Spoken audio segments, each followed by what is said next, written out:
வருங்கால டாக்டர்களே, NEET biology 7ஆம் நாள் வகுப்பிற்கு உங்களை வரவேற்கிறோம். இதுவரை 300 கேள்விகளை நீங்கள் பார்த்திருக்கிறீர்கள். அதற்கான விடைகளையும் தெரிந்து கொண்டிருக்கிறீர்கள்.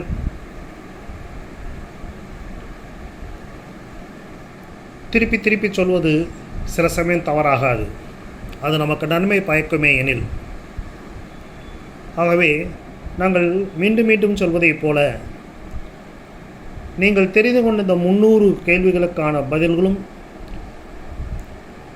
உங்கள் மனதில் பதிந்து விட்டனவா? இந்த கேள்விக்கு இதுதான் சரியான பதில் என்று உங்களுக்கு நிச்சயமாக தெரிந்திருக்கிறது என்றால் இன்றைய 50 கேள்விகளை பார்க்க போகலாம். இல்லை என்றால் மீண்டும் அந்த 300 கேள்விகளை அதற்கான பதில்களையும் சரியாக பார்த்து உங்களை சுய பரிசோதனை செய்து கொண்டு 300 கேள்விகளும் சரியாக வரும் வரை முயற்சி செய்யுங்கள். அதற்கு பிறகு இந்த வகுப்பிற்குள் நுழையுங்கள். அது உங்களுக்கு மிகவும் பயனுடையதாக இருக்கும். கேள்வி எண் 301. பின் வருவனவற்றுள் எது தவறானது?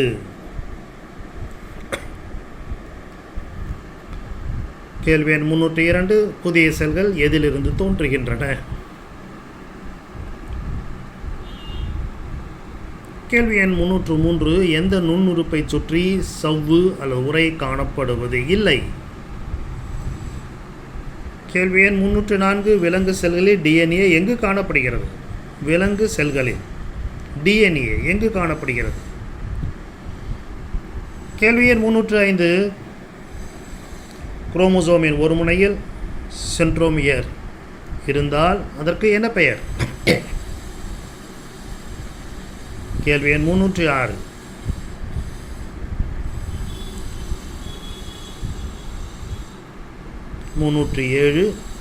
யூகாரியாட்டிக் செல்லை பொறுத்தவரை எது தவறான கூற்று? 308. பிளாஸ்மா சவ்வை பற்றி பின்வரும் கூற்றுகள் எது தவறானது?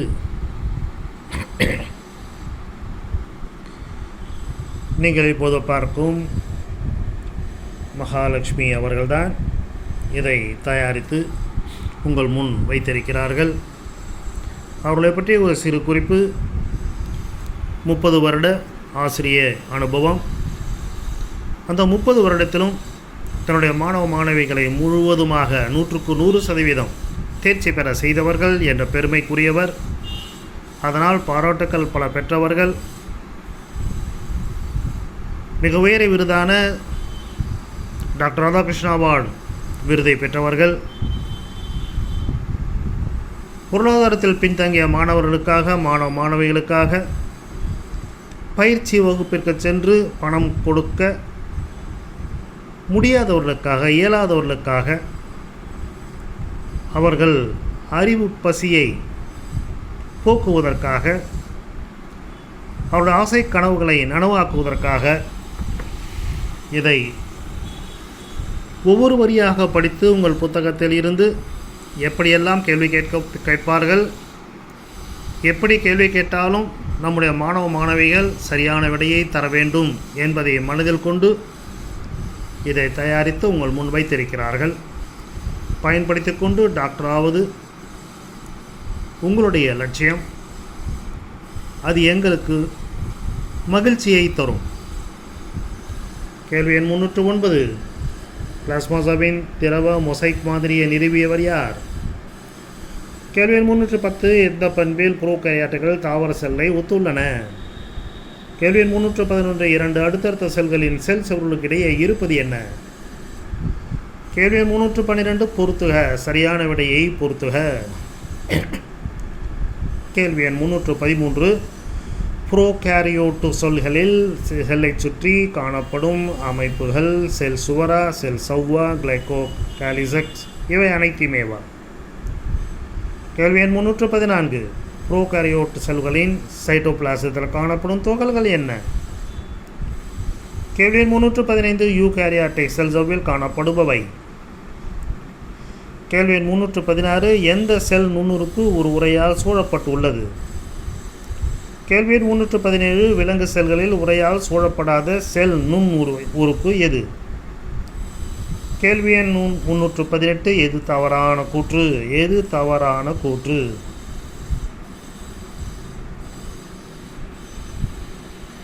சரியான விடையை தேர்ந்தெடுங்கள். பயாலஜியில் 360 மதிப்பெண்கள், முழு மதிப்பெண்களையும் நாம் அடைய வேண்டும் என்ற ஆசையில் நன்றாக படியுங்கள், அழுத்தமாக. சரியான விடை எது என்பதை நன்கு புரிந்து கொண்டு அதை மனதில் நிலையாக நிறுத்திக் கொள்ளுங்கள். ஒவ்வொரு முறை ஒவ்வொரு விடை எழுதுவதை விட்டுவிடுங்கள். நிச்சயம் நீங்கள் டாக்டர் தான். கேள்வி 319. உயிருள்ள செல்களை முதலில் கண்டறிந்து விளக்கியவர் யார்? 320. ஆம்னிஸ் செல்லுலா இ செல்லுலா, இந்த கூற்று யாருடையது? கேள்வி எண் 321. புரோகாரியாட்டை செல்கள் காணப்படும் உயிரிகள். கேள்வி எண் 322. பின்வருவனவற்றுள் எந்த பாக்டீரியா அதன் வடிவத்தோடு பொருந்தவில்லை? கேள்வி எண் 323. பாக்டீரியா நகரும் உறுப்புகள், இடம்பெயர உதவும் உறுப்புகள், நகரும் உறுப்புகள் அல்லது இடம்பெயர உதவும் உறுப்புகள் எது? கேள்வி எண் 324. பாக்டீரியாவின் ரைபோசோம் வகை மற்றும் அதன் அலகுகள் முறையே? 325. பாக்டீரியாவின் நியூக்ளியாய்ட் பண்பு பின்வருவனவற்றுள் எது சரியானது? கேள்வி எண் 326. மனித எரித்ரோசைட்டுகளின் செல் சுவரில் காணப்படுவது?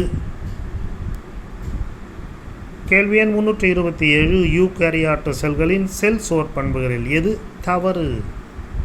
எது தவறு? உயிரற்றவையா? முதலாம் செல் சுவர் மற்றும் மைய அடுக்கில் பிளாஸ்மோடெஸ்மாட்டா காணப்படுகிறது என்பதா? இரண்டாம் செல் சுவரில் குழிகள் காணப்படுகின்றன என்பதா? இல்லை இது எதுவுமே இல்லையா? கேள்வி எண் 328. எண்டோமெம்பிரேன் அமைப்பில் எந்த செல் நுண்ணுறுப்பு இல்லை? பயாலஜியில் முழு மதிப்பெண் பெற்றுவிட்டால் 360 மதிப்பெண்கள் உங்கள் கையில். ஃபிசிக்ஸ், கெமிஸ்ட்ரி இதே போல் வழங்க இருக்கிறோம். அதையும் நீங்கள் ஆழமாக அழுத்தமாக படித்து புரிந்து தெரிந்து கொண்டால் நிச்சயமாக 500, 600க்கும் மேலும் கூட உங்களால் வாங்க முடியும். உங்கள் கையில் இருக்கிறது. நீங்கள் செய்யும் முயற்சி உங்களை எவ்வளவுக்கு எவ்வளோ அதிகமான மதிப்பெண்களை பெற முடியுமோ அந்த அளவுக்கு உயர்த்தும் என்பதில் எந்த சந்தேகமும் இல்லை. அப்படி உயர்ந்தால் ஈரோட்டு தமிழ் அன்பன் சொன்னதை போல் இமயம் ஏனி கேட்டு நாணி நிற்கும் உங்கள் உயரத்தை கண்டு. வாழ்த்துக்கள். கேள்வி 329. டேஷ் உற்பத்தியில் எஸ்இஆர் பங்கேற்கிறது? கேள்வி 330. கோல்கை உறுப்புகளின் டிரான்ஸ் பகுதி எந்த நுண்ணுறுப்பை நோக்கி உள்ளது? 331. லைசோசோம்கள் எதிலிருந்து உருவாகின்றன? 332. லைசோசோமில் காணப்படும் நொதிகள் எந்த சூழ்நிலையில் மிகச்சிறப்பாக செயலாற்றுகின்றன? 333. வாக்கியோலில் அயனிகளின் செறிவு. 334. மைட்டோகாண்ட்ரியா பாதி தற்சார்பு செல் நுண்ணுறுப்பு ஏனெனில்? மைட்டோகாண்ட்ரியா பாதி தற்சார்பு செல் நுண்ணுறுப்பு ஏனெனில்? 335. கார்போஹைட்ரேட்டுகள் ஸ்டார்ச்சை சேமிக்கும் லியூகோபிளாஸ்ட் எனப்படுகிறது. 336. பசுங்கணிகத்தில் உள்ள டிஎன்ஏ மற்றும் ரைபோசோம் முறையே? 337. ரைபோசோமை முதலில் கண்டுபிடித்தவர்?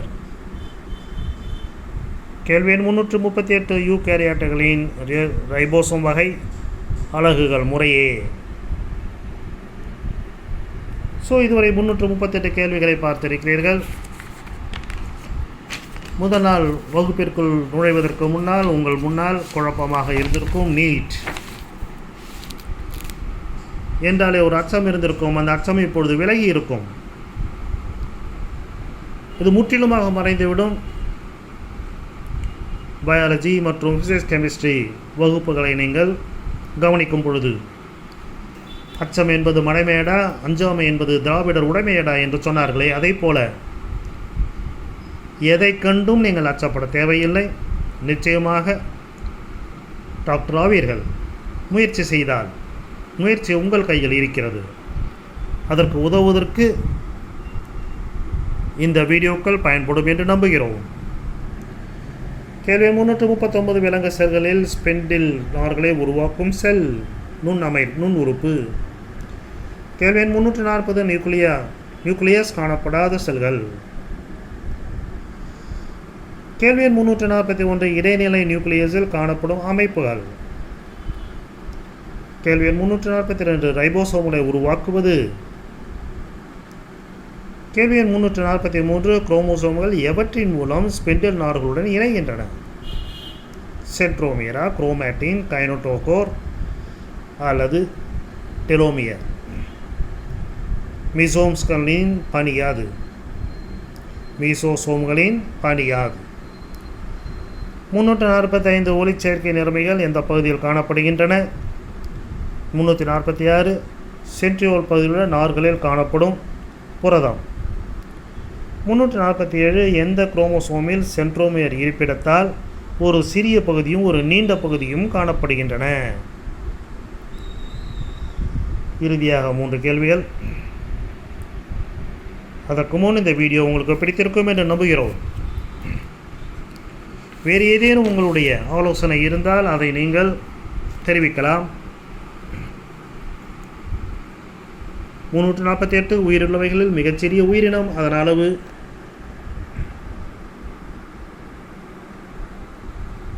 பயாலஜியை தவிர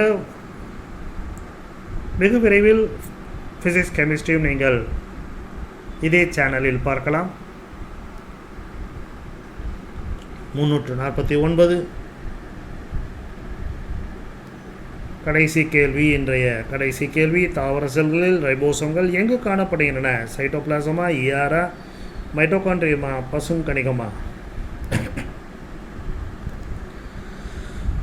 பிடித்திருக்கும் என்று நம்புகிறோம். நீங்கள் இதை விரும்புவதோடு பிடித்திருந்தால் மற்றவர்களுக்கும் சொல்லுங்கள், சப்ஸ்கிரைப் செய்யுங்கள். மேற்கொண்டு வீடியோக்கள் அப்லோட் செய்யும்போது அது உங்களை தவறாமல் வந்தடையும். உங்களுக்கு மிகுந்த பயனுடையதாகவும் இருக்கும். உங்கள் கனவு மைப்பட எங்களுடைய வாழ்த்துக்கள். சிறிய வயதில் அறிவை வளர்த்து உலகை வெல்லுங்களேன். சிறிய வயதில் அறிவை வளர்த்து மருத்துவராகுங்களேன். All the best. வாழ்த்துக்கள்.